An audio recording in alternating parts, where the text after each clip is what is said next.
नमस्ते प्यारे छात्रों।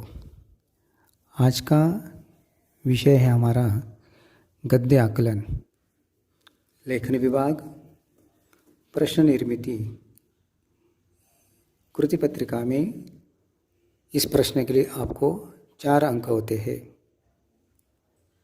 कक्षा 9वीं और 10वीं के लिए।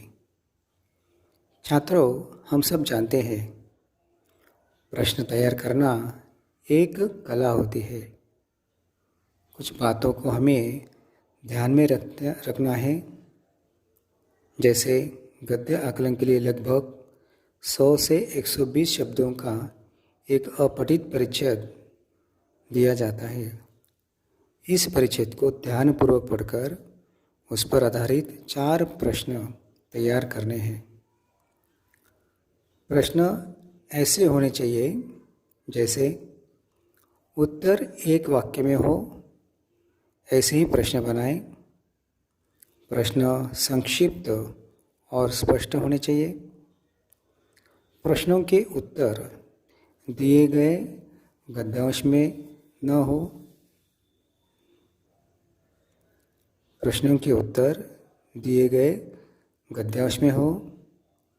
अंत में प्रश्न चिन्ह लगाना आवश्यक है। यदि आपने प्रश्न लिखा है और प्रश्न चिन्ह नहीं किया है तो आपको आधा ही अंक मिलेगा। आगे है, हमें प्रश्न का उत्तर नहीं लिखना है।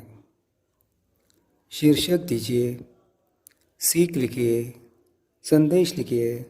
ऐसे प्रश्न तैयार नहीं करने हैं। प्रश्न में प्रश्नवाचक शब्द आवश्यक हो, जैसे कौन, किसे, किसका, कितना आदि। उदाहरण के तौर पर एक अपठित परिच्छेद देखिए। इस परिच्छेद को ध्यानपूर्वक पढ़ना है और इस पर निर्भर 4 प्रश्न आपको बनाने हैं। जैसे उदाहरण के तौर पर पहला प्रश्न, पुरुष किसके बिना अधूरा है? पुरुष किसके बिना अधूरा है? प्रश्न चिन्ह। इस तरह संक्षेप और स्पष्ट प्रश्न लिखना है। दूसरा है, अर्धनारीश्वर किसे कहा जाता है? प्रश्न चिन्ह। नंबर 3, एक नारी चंडी का रूप कब धारण करती है? प्रश्न चिन्ह। और चौथा है, नारी किस शक्ति से देवताओं को भी विवश कर देती है? प्रश्न चिन्ह। इस तरह से 4 प्रश्न आपको पूछे हैं, आप 4 लिखेंगे। यदि आपने एक्स्ट्रा 5वां भी लिखा तो भी चल सकता है। इस तरह से हम प्रश्न बना सकते हैं। ठीक है, तो इस तरह से यदि आप प्रश्न बनाते हैं तो आपको 4 में से 4 अंक मिल सकते हैं और मिलने ही चाहिए, क्योंकि गद्य आकलन एक बहुत ही आसान प्रश्न कृति पत्रिका में गद्य आकलन में पूछा जाता है।